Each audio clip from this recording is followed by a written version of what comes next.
Hello，朋友们好。我这几天看到一条从对岸飘过来的新闻，当场愣在原地3秒钟，不是被吓到，是被一种巨大的荒谬感击中了。新闻标题是这样写的：台湾餐饮业劳工平均月薪仅3.9万新台币，专家叹连存钱都难。大家品品这句话，这话是从哪边说出来的？是中国官方媒体。一个几十年来都在教育自家百姓，你已经很幸福了。看看水深火热的外部世界的地方，突然跨越台湾海峡，开始替咱们台湾的餐饮人喊穷了，替咱们叹气，甚至开始担心我们明天的存款了。朋友，这画风转的比任何8点档都魔幻。我先说结论，数据是真的，但结论是用来洗脑的。对岸今天玩的这一手，就是用一组真实的数据配上精心剪裁的角度倒进你脑袋里。今天诺比酱就替咱们台湾人把这笔账从头到尾掰开揉碎的算一遍。算完你就会发现，对岸根本不是在同情你，他们是拿你的日常去给墙内那14亿人熬一帖叫做相对幸福感的精神麻醉剂。好，咱们开聊。要拆解这种话术，咱们不吵架，不宣泄情绪，咱们让数字自己说话。对岸拿月薪说事，但我告诉你们，月薪是最会骗人的东西。我们要算的是你1个小时的生命到底能换回什么，这个叫做单位生命时间的物质回报。我个人觉得这才是衡量一个普通人活得好不好最公平也最残酷的标尺。根据台湾主计总处2026年初发布的最新劳务统计报告，台湾的全时受雇者，也就是咱们一般讲的全职员工，每周平均工时是41.5个小时，换算下来1个月差不多就是172个小时。那咱们就用对岸嘲笑的那个低月薪3.9万新台币除以172，得出来的时薪是多少？226块新台币。就算你刚出社会，拿的是法定最低，2026年台湾最低时薪已经调到190块新台币，按对岸自己原稿里写的汇率，1块人民币约等于4.6新台币换算，折合人民币大约41块钱1个钟头。这是台湾这边，那对岸呢？中国国家统计局2026年2月公布的最新数据，中国城镇从业人员每周平均工时是48.1个小时。但你要知道，这是一个被严重稀释过的平均数，在那些最基层的岗位上，服务业、餐饮业、保安、保洁、早时晚时、做6休1才是真相。所谓996不是网络传说，是行规，是规矩，是日常。这一类岗位真实的周工时是奔着72小时去的，月工时逼近312个小时。那他们能拿多少钱呢？我也不想再去引用那种6亿人月收入不足1000人民币的数据，太刺眼，刺得人不舒服。咱们温柔一点，给他们按月薪5000人民币算。讲真，这已经是我严重美化过的数字了。5000除以312，时薪是16块人民币。台湾这边41，对岸基层16，这是我替对岸往上抬了一阶以后的版本。如果咱们贴近现实一点，1线城市以外，月薪3000是非常非常常见的真实数字。那时薪是多少？9块6。老实讲，每次我把这2个数字摆在一起，我心里都会有一种说不出来的感觉。这意味着一个台湾餐饮人工作1个小时的回报，抵得上对岸基层劳工扑腾4个半小时。然后那位中国专家还隔空叹了一口气说，台湾餐饮人存钱都难啊。我真的很想透过荧幕问那位专家一句，那中国劳工是存钱很容易的意思吗？讲到这里，我相信屏幕前可能还是有人会反驳我说，你这样直接换汇率不公平吗？人民币在大陆比较耐花。好，这个质疑很合理，那咱们不用汇率，咱们用全球公认的硬通货大麦克指数。我顺便简单讲一下背景，因为这个工具实在很妙。大麦克指数是1986年英国经济学人杂志发明的一种非正式，但被全球广泛承认的物价比较工具。它背后的原理叫做购买力评价。理论上，同一件标准化的商品，在不同国家的真实成本应该会让汇率自然趋于平衡。那为什么选汉堡？因为麦当劳的大麦克在全球各地的配方、工艺、原料组合、烹调流程都是高度统一的。它是经济学家心目中最接近地球币的那个东西。那咱们就来看2026年最新的数据。台湾一个大麦克的售价大约是78块新台币，折合美元约 2.38。中国大陆一个大麦克现在大概卖25块人民币，折合美元约 3.52。哎，台湾还比中国便宜。是的，事实上，台湾是全球大麦克售价最低的地区之一。光这一件事本身就已经够打脸了。一个号称 GDP 总量世界第2的国家，普通老百姓去买一个汉堡，比一个他日日夜夜矮化、嘲笑、唱衰的小岛还要贵上$1。但价格只是开胃菜，重点不在价格，重点是你为了买这一个汉堡要付出多少分钟的生命。台湾劳工78除以226再乘以60分钟等于多少？ 20.6 分钟。中国劳工按我刚才提到的月薪3000算，25除以9块6再乘以60分钟，156分钟。朋友们，2个半小时啊！你刷20分钟盘子就能换到的汉堡，对岸的同行要从早班一路熬到午班才能吃得起，这是 7.6 倍的差距。我说真的，我每次在这种数字上停下来，都会有一种很沉的感觉。你站在台北的柜台前，掏出100块买个大麦克，找零还能加杯红茶，这叫日常。但在深圳、郑州的快餐店，那个端汉堡出来的小妹，她可能站到双腿发麻，才换回这同一份热量。我们以为是一样的汉堡，但里面夹着的是完全不同重量的人生。那位专家不是说台湾餐饮人存钱难吗？我想坦白讲，这话有一点点是真的。台湾人确实没有那种咬紧牙根抠到指甲缝的存款焦虑。我们身边很多朋友月光，但他不慌。为什么？因为你口袋里那张全民健保卡。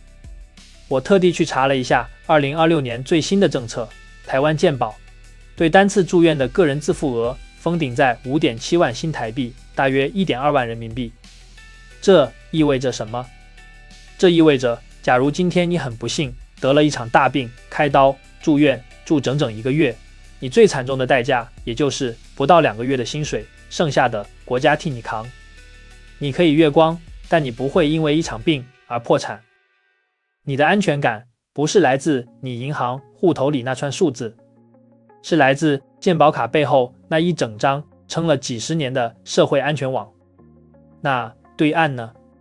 中国国家卫健委有一组数据写得很清楚，2024年中国医院的次均住院费用是9870块人民币，这是平均数，注意是平均数。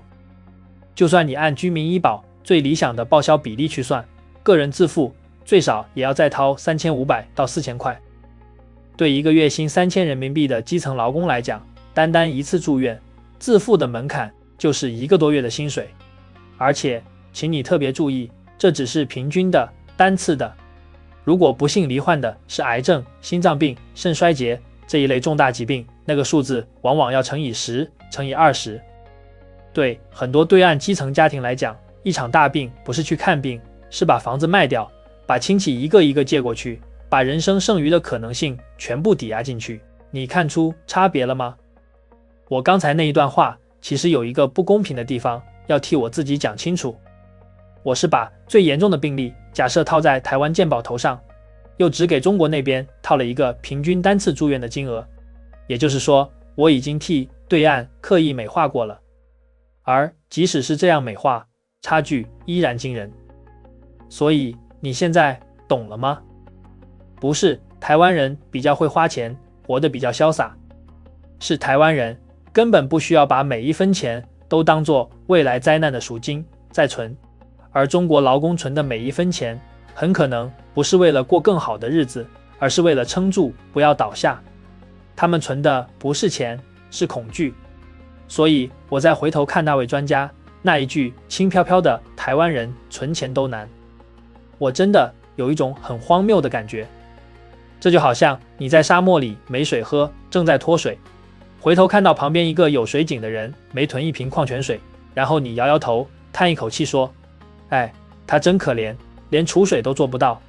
你品品，这是一种什么样的同情？这是把奢侈误读成匮乏，把自由误读成贫穷，把安心误读成懒惰。那聊到这里，咱们就要面对最关键的那个问题了。为什么中国官媒过去几十年都在讲伟大祖国又修了多少高铁，又盖了多少大楼，又给非洲撒了多少亿，现在画风突然反过来，开始盯着台湾人的薪水、欧洲人的电价、美国人的房贷、日本人的躺平，到处去比、去秀、去算谁过得更惨？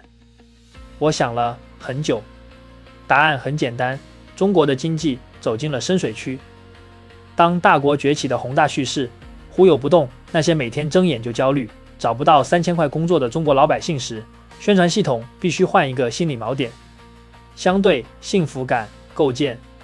他们不让你抬头看了，因为承诺正在掉漆。他们让你低头看，看全世界比你还惨的人。你看台湾人也存不下钱，你看美国人也不敢生孩子，原来全世界都在吃苦啊，那我月薪3000也算正常吧，忍了吧。